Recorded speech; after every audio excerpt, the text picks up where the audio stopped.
நன்றிங்க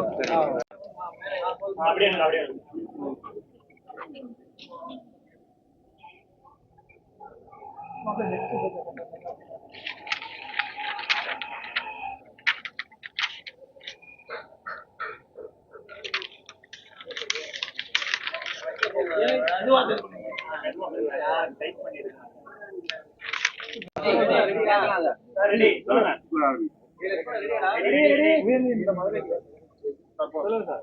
வணக்கம் சார், என்னோட பேர் விக்னேஷ். நான் தமிழக வெற்றி கழகத்தில் மாநில வழக்கறிஞர் அணி மதுரை மண்டலம் இணை அமைப்பாளராக இருக்கேன். இப்போ கடந்த 27/9/2025 அன்று கரூரில் நடந்த அந்த இஷ்யூ சம்மந்தமாக எங்களோட பொதுச் செயலாளர்கள் புசி ஆனந்த் அவர்கள் மேலும் சிடிஆர் நிர்மல்குமார் சார் அவர்கள் மீதும் காவல்துறை பொய் வழக்கு போட்டிருக்காங்க. அதனால் அது சம்மந்தமாக இன்றைக்கி மதுரை உயர்நீதிமன்ற மதுரை கிளையில் ஆன்டிசிபேட்டரி பெயில் தாக்கல் பண்ணியிருக்கோம். அது இன்றைக்கி ஃபைல் பண்ணியிருக்கோம்.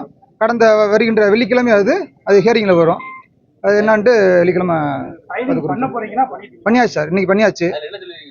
எங்கள் மேலே போட்ட வழக்கு பொய் வழக்கு. அதனால் எங்களுக்கு முன்ஜாமீன் கொடுங்கன்னு சொல்லிட்டு முன்ஜாமீன் தாக்கல் பண்ணியிருக்கோம். அது நேற்று எங்கள் மாநில வழக்கறிஞர் அணி ஒருங்கிணைப்பாளர் அறிவலன் சார் நேற்று ஃபைல் பண்ண வந்தாங்க. அதுவும் இன்றைக்கி ஃபைல் ரெடி பண்ணிக்கிருக்காங்க. அதுவும் மேபி ஃப்ரைடே வந்துடும். நம்பர் ஆகலை சார், அது ஃபைல் பண்ணிக்கிறோம். அவங்களுக்கு மேலே வழக்கு போட்டால் தானே ஐபி ஃபைல் பண்ண முடியும். தலைவர் மேலே எந்த ஒரு வழக்கும் போடலை. அதனால் ஏபி நாங்கள் ஃபைல் பண்ணலை. நன்றிங்க சார்.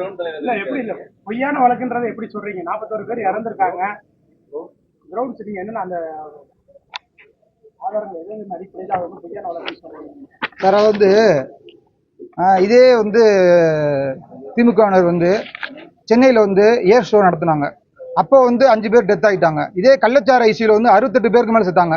அங்கெல்லாம் நீங்கள் யார் மேலே சார் பேர் போட்டீங்க? எங்களுக்கு மட்டும் ஏன் இப்படி அரசியல் காழ்ப்புணர்ச்சி இது பண்ணுறீங்க? அது ரொம்ப தவறு சார். சார் ஒன்றே ஒன்று தான் எல்லாரும் சொல்கிறது, நாங்கள் மக்கள் மன்றத்தையும் நீதிமன்றத்தையும் நம்புகிறோம். அவங்க இருக்காங்க, அவங்க பார்த்துக்குவாங்க. நன்றி, வணக்கம் சார்.